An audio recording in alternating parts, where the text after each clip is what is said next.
اونچی آواز میں بات کرنا، بدتمیزی سے پیش آنا،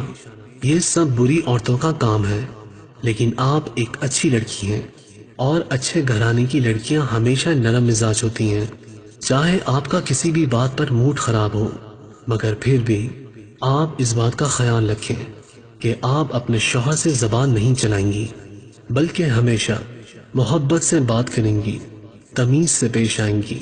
اور اچھے اخلاق کا مظاہرہ کریں گی۔ نمبر 2، بلا وجہ کی فرمائشوں سے احتیاط کریں۔ اس سے مراد یہ ہے کہ بیویاں یہ جانتے ہوئے بھی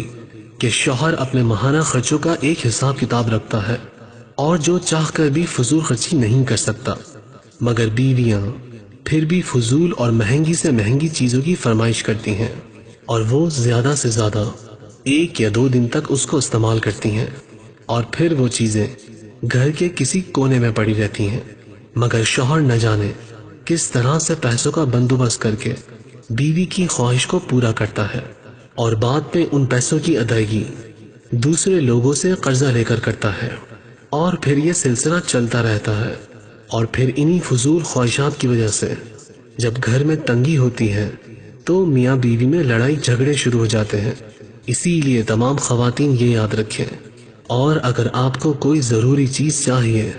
تو آپ اپنے شوہر سے ریکویسٹ کر لیں اور ویٹ کریں۔ شوہر آپ کے لیے کہیں نہ کہیں سے بندوبست کر ہی لے گا، کیونکہ پوری دنیا میں آپ اس کے لیے بے حد قیمتی ہیں۔ نمبر 3، شوہر غصہ ہو تو خاموش رہیں، یعنی بحث نہ کریں۔ تمام لڑکیاں اس بات کو یاد رکھیں کہ شوہر کو جب بھی غصہ آتا ہے تو ضروری نہیں کہ اسے آپ کی ہی کسی بات پر آیا ہو، بلکہ اسے کسی آفس وغیرہ کے کام میں کوئی مشکلات پیش آ رہی ہوں، تو شاید اس کی وجہ سے وہ جھنجھلاہٹ کا شکار ہو اور اسی لیے غصے کا اظہار کر رہا ہو۔ اگر آپ کے ساتھ کسی بات پر وہ غصہ کر رہا ہو تو بہتر ہے کہ آپ خاموش رہیں اور جواب مت دیں، اور اسے تھوڑا وقت دیں تاکہ وہ تھوڑا نارمل ہو جائے، کیونکہ وہ آپ سے بے حد پیار کرتا ہے اور یہی چاہتا ہے کہ آپ اس کو اس سے زیادہ سمجھتی ہوں اور جانتی ہوں کہ اگر آپ اس کے غصے کے وقت بحث کریں گی تو معاملہ اور خراب ہو جائے گا۔ تو اسی لیے آپ ایک سمجھدار بیوی کی طرح ایسی سچویشن میں خود کو قابو میں رکھیں۔ نمبر 4، شوہر کی حوصلہ افزائی کریں، یعنی اسے اپریشیٹ کریں۔ شوہر بھی ایک انسان ہی ہوتا ہے، جس طرح دوسرے لوگوں کو ان کے کاموں کی حوصلہ افزائی ملتی ہے اور وہ خوشی خوشی کام میں دل لگاتے ہیں، بالکل اسی طرح جب بیوی شوہر کے کاموں کی حوصلہ افزائی کرتی ہے تو شوہر دل سے بیوی بچوں کا خیال رکھتا ہے، اور پھر اس کے لیے گھر کی ذمہ داری بوجھ نہیں رہتی۔ اس کے علاوہ اگر شوہر آپ کو کوئی اپنا فیوچر پلان بتاتا ہے تو آپ کو چاہیے کہ آپ اس پر ٹرسٹ کریں، کیونکہ آپ کے شوہر کو اس وقت کسی ایسے انسان کی سخت ضرورت ہوتی ہے جو اس کی قابلیت پر پورا بھروسہ رکھے۔ تو یاد رکھیے، آپ نے ہمیشہ اپنے شوہر کی حوصلہ افزائی کرنی ہے اور اس پر پورا بھروسہ رکھنا ہے۔ نمبر 5، شوہر کی ناشکری نہ کریں۔ تمام لڑکیاں اس بات کا ضرور خیال رکھیں کہ آپ کبھی بھی شوہر کی ناشکری نہیں کریں گی، کیونکہ ہر انسان میں کوئی نہ کوئی خامی ضرور ہوتی ہے۔ کوئی کالا ہے یا کوئی گورا، کوئی لمبے قد کا ہے یا کوئی چھوٹے قد کا، کوئی دبلا ہے یا کوئی موٹا، سب اللہ تعالیٰ کے بنائے ہوئے انسان ہیں، اور اگر آپ کے شوہر میں کوئی ایسی بات ہے جو آپ کو پسند نہیں تو اس کو نظر انداز کیجیے اور اللہ تعالیٰ کا شکر ادا کیجیے کہ وہ جیسا بھی ہے آپ کا شوہر ہے، اور کوشش کریں کہ آپ اس کی خامیوں پر ناشکری کرنے کے بجائے اس کی دوسری خوبیوں کو نوٹ کیجیے جو آپ کے شوہر میں دوسرے لوگوں سے کہیں زیادہ ہے۔ جب آپ شکر گزاری کریں گی تو اللہ تعالیٰ آپ پر خاص کرم کر کے آپ کو ایسی نعمتوں سے نوازیں گے جس کا آپ نے کبھی سوچا بھی نہیں ہوگا،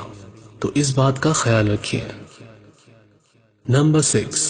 باپردہ بیوی کی طرح رہیں۔ اس سے مراد یہ ہے کہ آپ اپنے گھر میں ہوں یا کسی رشتہ دار کے گھر میں ہمیشہ اپنے دوپٹے کو ٹھیک طرح سے اوڑھا کریں گی، اور جب باہر جائیں گی تو ٹھیک طرح سے حجاب کریں گی، کیونکہ شادی کے بعد آپ کا وجود آپ کے شوہر کی امانت ہے، اور اس امانت کی آپ نے اچھی طرح سے حفاظت کرنی ہے۔ با پردہ رہنے کا ایک فائدہ یہ بھی ہے کہ جتنا آپ پردے کا خیال رکھیں گی تو آپ کی بیٹی آپ سے وہی کچھ سیکھے گی۔ نمبر 7، شوہر کی دل سے عزت کریں، یعنی آپ اپنے شوہر کا ادب کریں اور عزت کریں، اس کی بات اور اس کے مشوروں کو سمجھیں، کیونکہ وہ گھر کا سربراہ ہے اور اسے آپ کی ضرورت ہے کہ آپ اس کے ساتھ زندگی کے تمام مشکل مراحل کو اچھی طرح سے نبھا سکیں اور ساتھ ساتھ آپ کی نظر میں اس کی عزت برقرار رہے، کیونکہ یاد رکھیں عقل مند عورت ہمیشہ اپنے شوہر کو بادشاہ کی طرح رکھتی ہے اور خود بادشاہ کی ملکہ بنتی ہے، جبکہ بے وقوف عورت اپنے شوہر کی کبھی عزت نہیں کرتی اور اسے غلام بناتی ہے اور خود غلام کی بیوی بنتی ہے۔ تو آپ خود سوچ لیجئے کہ آپ کیا بننا چاہیں گی۔ نمبر 8، شوہر کی مددگار بنیں۔ اس سے مراد یہ ہے کہ شوہر کو زندگی کے کسی بھی مرحلے میں کسی بھی طرح کی جائز مدد کی ضرورت ہو تو اس کی مدد ضرور کریں، یعنی مشکل وقت میں اس کا ساتھ دیجیے اور اچھی بیوی ہونے کا ثبوت دیں، یا کبھی وہ بیمار ہو تو اس کی خوب تیمارداری کریں تاکہ اسے معلوم ہو سکے کہ آپ صرف اس کی اچھی بیوی ہی نہیں بلکہ ایک اچھی دوست بھی ہیں اور ذمہ دار بیوی کی طرح اس کو سنبھال سکتی ہیں۔ نمبر 9، گھر میں ہمیشہ صاف ستھری رہیں۔ اکثر لڑکیاں شادی کے کچھ عرصے بعد اپنا اور اپنے کپڑوں وغیرہ کا بالکل دھیان نہیں رکھتی اور گھر میں بالکل سادہ سی رہنے لگتی ہیں، وہی پرانے کپڑے استعمال کرتی ہیں، بال وغیرہ بالکل بکھرے ہوئے رہتے ہیں، مطلب کہ وہ چند سالوں میں بالکل الگ لگنے لگتی ہیں اور اسی وجہ سے شوہر ان پر خاص توجہ نہیں دیتے۔ تو یاد رکھیں چاہے آپ کی شادی کو کتنے بھی سال ہو جائیں، آپ خود شوہر کے لیے تھوڑا بہت بن سور کر رہیں گی، اچھا پرفیوم استعمال کریں گی، کپڑوں کا دھیان رکھیں گی اور بچوں کو بھی اچھی طرح سے گھر میں رکھیں گی۔ نمبر 10، شوہر کی قدر کریں۔ اللہ تعالیٰ نے شوہر کو اپنے خاندان کی ضرورتوں کو پورا کرنے کا ذمہ دار بنایا ہے، کیونکہ آپ کے ماں باپ کے بعد وہ واحد شخص ہے جو ساری زندگی کے لیے آپ کے ناز و نخرے اٹھائے گا، آپ کی ضرورتوں کو پورا کرے گا، آپ کی بیماری میں آپ کے ساتھ ہوگا، یعنی وہ ساری دنیا میں صرف ایک واحد انسان ہے جو صرف آپ کے لیے اپنی نیند تک چھوڑ سکتا ہے، آپ کی ضرورتوں کو پورا کرنے کے لیے خون پسینہ تک بہا سکتا ہے۔ مطلب یہ کہ اللہ تعالیٰ نے آپ کے نصیب میں اس کو لکھا ہے اور وہ آپ کے بچوں کا باپ ہے، اور بچوں کے سر پہ باپ کے سائے سے بڑا کوئی سہارا نہیں ہوتا۔ تو اسی لیے آپ ہمیشہ اپنے شوہر کی قدر کریں گی۔ یہ وہ خاص باتیں ہیں جن کو اگر آپ پوری ذمہ داری سے نبھائیں گی تو آپ کا اپنے شوہر سے ریلیشن شپ بہت اسٹرانگ ہو جائے گا، اور جو آپ دونوں کے فیوچر کے لیے خوشیوں، کامیابیوں اور سکون کا باعث بنے گا۔ نیکسٹ ٹائم ایک اچھے ٹاپک کے ساتھ آپ سے پھر بات ہوگی۔ اپنا خیال رکھیے گا۔ اللہ حافظ۔